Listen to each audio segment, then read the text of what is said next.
Assalamualaikum warahmatullahi wabarakatuh. Perkenalkan, nama saya Muhammad Permana dari kelas TI1B di Prodi Teknik Informatika, jurusan Teknik Informatika dan Komputer. Di video kali ini saya ingin membahas perkembangan dan ekstensi bahasa Indonesia. Bahasa adalah sistem percakapan yang digunakan untuk manusia di kehidupan sehari-harinya. Setiap negara pasti memiliki bahasa resminya. Contohnya adalah bahasa Indonesia. Contohnya adalah negara Indonesia yang memiliki bahasa nasional dan bahasa resmi, yaitu bahasa Indonesia. Bahasa Indonesia sendiri juga sebagai bahasa persatuan untuk mempersatukan bangsa Indonesia yang mempunyai bahasa daerah masing-masing. Bahasa Indonesia diambil dari bahasa Melayu Riau, dan ada beberapa kata yang diambil dari bahasa asing. Bahasa Indonesia dicetuskan oleh M. Tabrani pada tahun 1942 di Kongres Pemuda dan direncanakan oleh Badan Bahasa pada tahun 1947. Bahasa Indonesia sendiri sering mengalami perubahan pada ejaannya. Ejaan yang pertama adalah ejaan Van Ophuijsen pada tahun 1902 sampai 1947.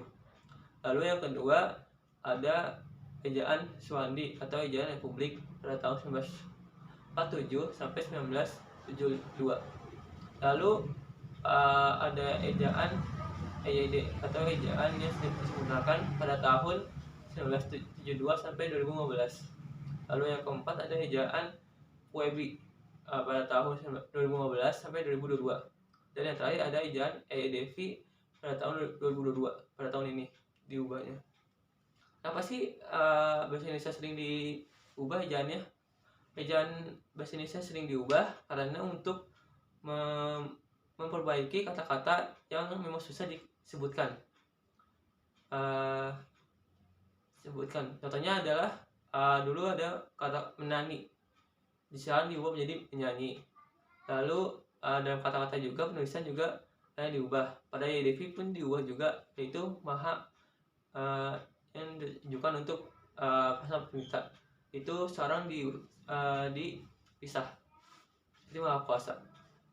Lalu terus bahasa Indonesia memiliki dua ragam, yaitu bahasa formal dan bahasa non formal. Bahasa formal sendiri itu sering disebut sebagai bahasa baku yang bisa digunakan dalam kegiatan formal atau membuat surat formal ke dosen atau atasan tertinggi. Lalu bahasa non formal atau bahasa sehari-hari yang bisa digunakan untuk kehidupan sehari-hari, untuk percakapan dengan teman-teman, dan digunakan untuk percakapan sehari-hari.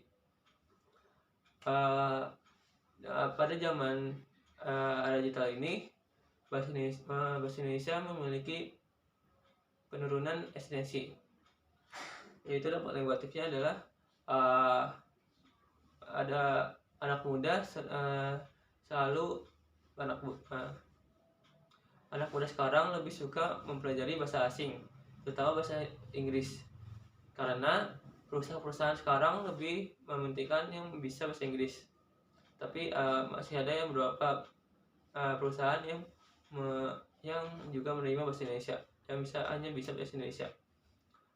Lalu tetapi bahasa Indonesia, dengan ada era digital ini, bahasa Indonesia dapat mudah dikenal oleh negara luar atau orang luar.